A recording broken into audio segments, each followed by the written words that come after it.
संजय सूद जी आ जाए और मेहरबान साहब भी आ जाए, फिर सुराज जी का भी स्वागत किया जाएगा।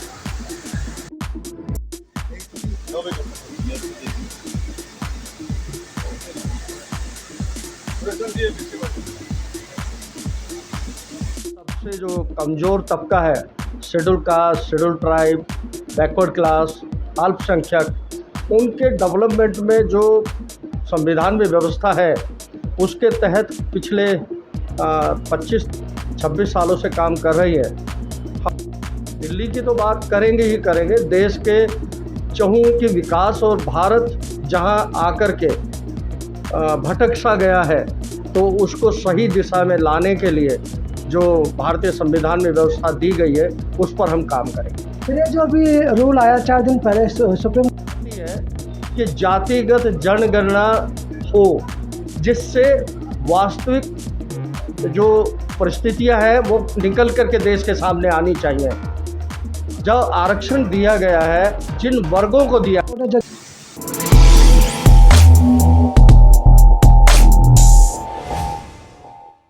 हमारे लिए समाज के लिए त्योहार का दिन है।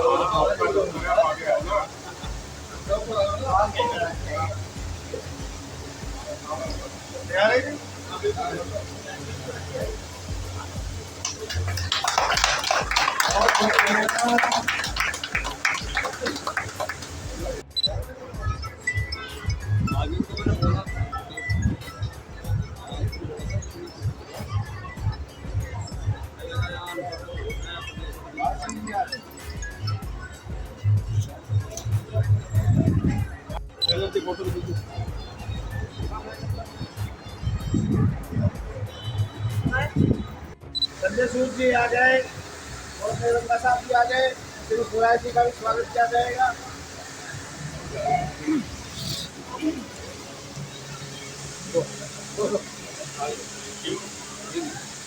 अनुराग जी आगे,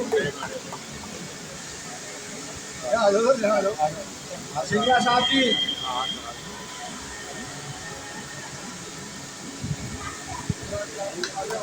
आइए आइए, शिवा साहब आइए। अभी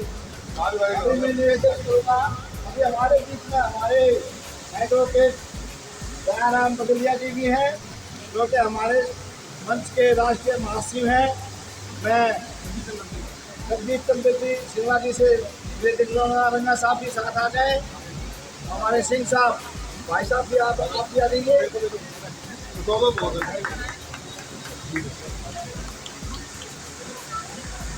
और मैं हमारे बीच में भाई साहब जी, हमारे बीच में कैम साहब,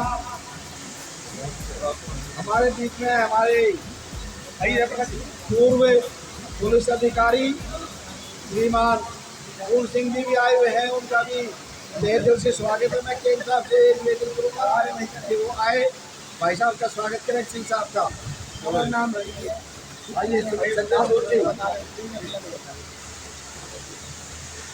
इसके साथ साथ बहुत ही खुशी की बात है, मैं चेयरमैन साहब से अवगत कराना चाहता हूँ। जैसे कि आप कहते हैं कि महिलाओं का योगदान बहुत जरूरी होता है, हमारे आज के इस कार्यक्रम 2 महिला भी हैं। मैं दोनों बहनों से भी निवेदन करता हूँ कि आए और राष्ट्रीय चेयरमैन साहब का स्वागत करेंगे। दोनों बहन भी आ जाए, तुरंत इधर आ जाओ चेयरमैन साहब।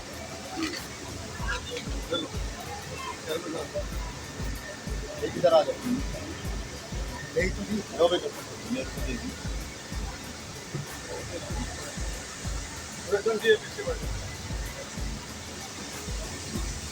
नमस्कार, मैं विजय कुमार, आपका हमारे चैनल पर स्वागत है। मैं हूं दिल्ली के सुल्तानपुर के अंदर और यहां पे आज कार्यालय का उद्घाटन हुआ है। संगठन का नाम है national action forum for social justice, Hindi में बोलते हैं राष्ट्रीय सामाजिक न्याय कृति मंच। ये दिल्ली के अंदर इसका ऑफिस का उद्घाटन हुआ है, जिसके चेयरमैन दिल्ली चेयरमैन है रमेश टांग जी, और तमाम टीम यहाँ पे मौजूद। आप देख सकते हैं तमाम टीम यहाँ पे मौजूद है और बात करते हैं इन लोगों से जो इन्होंने उद्घाटन किया है। तो सर जो है मीडिया प्रभारी थोड़ा बताएंगे सर, नेशनल एक्शन फॉर्म क्या चीज़ है?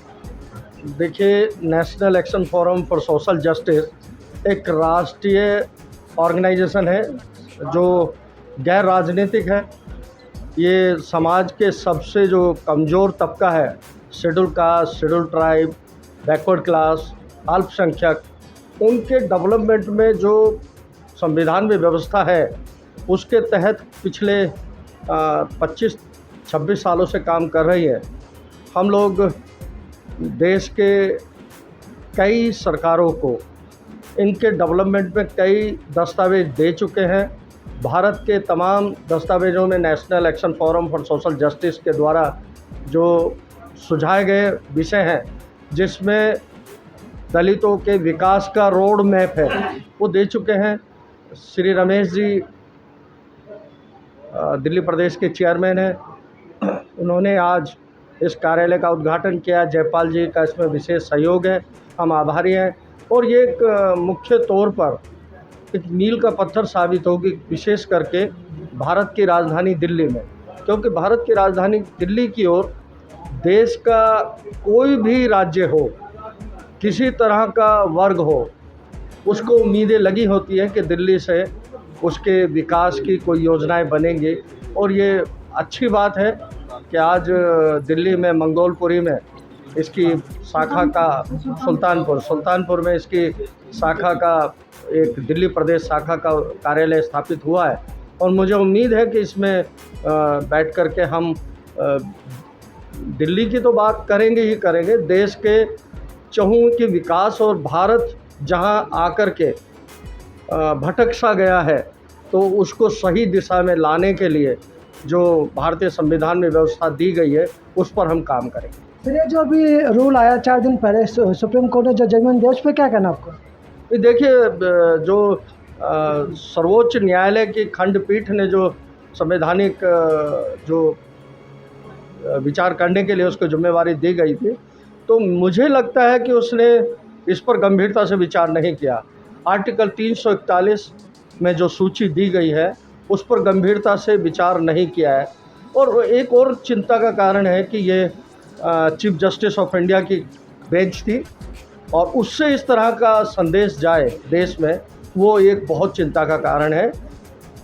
341 में साफ साफ कहा गया है कि उन जातियों में ना किसी को मर्ज किया जाएगा इनसे बिना पूछे और ना उसको डिवाइड किया जाएगा। तो संविधान का खुला खुला उल्लंघन है। और मुझे लगता है कि सरकार, केंद्र सरकार विशेष रूप से वो 400 पार का नारा दिया था, 400 पार तो वो नहीं कर पाई, जिससे उसका उद्देश्य था कि संविधान को बदल दिया जाए। अब वो माननीय न्यायालय के माध्यम से इस तरह का संकेत दे रहा है। आज हम उस पर भी चिंता व्यक्त करते हैं। और मुझे गलत क्या है इसके अंदर, अगर उन्होंने क्रीमी लेयर लेके आए तो ओबीसी में भी तो है ना क्रीमी लेयर। देखिए, यही एक चिंता का कारण है कि आपको समझना क्या है। समझना ये है कि देश के दलितों को आरक्षण दिया क्यों गया है। आपको ये समझना पड़ेगा, क्योंकि उनके साथ अस्पृश्यता बरती गई है, छुआछूत हुआ है। तो छुआछूत किए जाने वाली टीम को क्रीमी लेयर उसमें ले जा करके या डिवाइड करके बात नहीं की जा सकती है। किन जातियों के साथ अस्पृश्यता बरती गई है, अंग्रेज़ों के द्वारा जो जातियों की जनगणना, जातियों में की अर्थव्यवस्था, जातियों के साथ छुआछूत, इस सब विषय पर 1936 में एक बात हो चुकी है। भारत की जनता चाहती है कि जातिगत जनगणना हो, जिससे वास्तविक जो परिस्थितियां हैं वो निकल करके देश के सामने आनी चाहिए।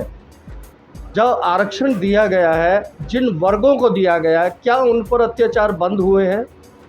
मैं सीधा सीधा देश की तमाम राजनीतिक पार्टियों से सवाल करना चाहूँगा, क्या बलात्कार रुक गए हैं? दलित महिलाओं के साथ जो बलात्कार, बच्चों के साथ बलात्कार हो रहे हैं, क्या दलितों पर अत्याचार ख़त्म हो चुके हैं?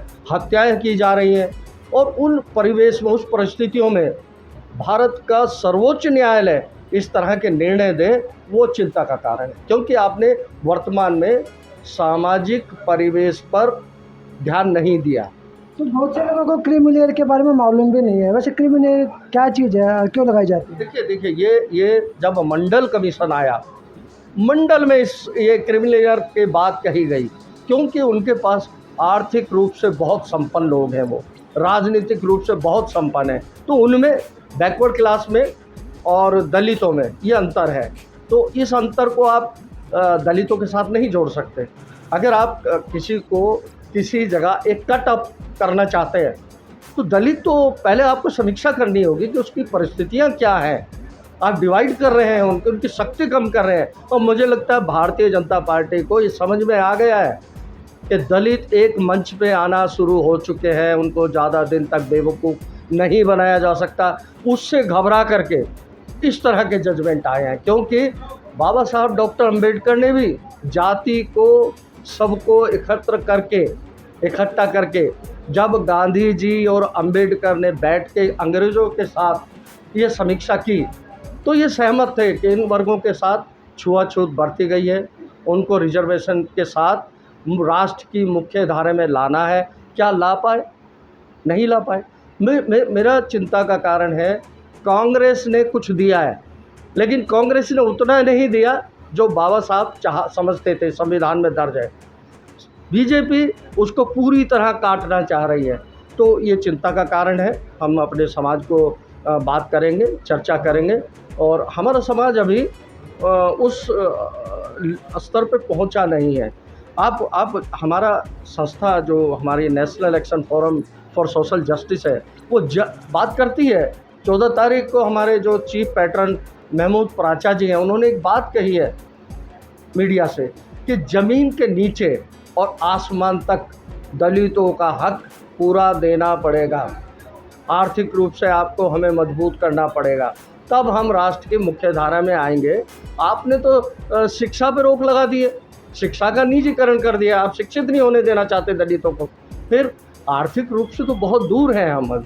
तो ये सब कारण है जिसको न्यायालय ने समझा नहीं है, और हमें लगता है कि न्यायालय के ऊपर भी प्रतिबंध आने चाहिए। कैसे आधार पर उनका नियुक्ति हो रही है, किस तरह सिलेक्शन हो रहा है, ये राजा रजवाड़ों वाला काम नहीं है कि उसके बाद उसका बेटा गद्दी पे बैठे। ये सब बंद किया जाए, और जो परिस्थितियां हैं जिसमें प्रशासनिक अधिकारियों के लिए जाने वाला मापदंड है, वो न्यायालय पे भी लागू होना चाहिए।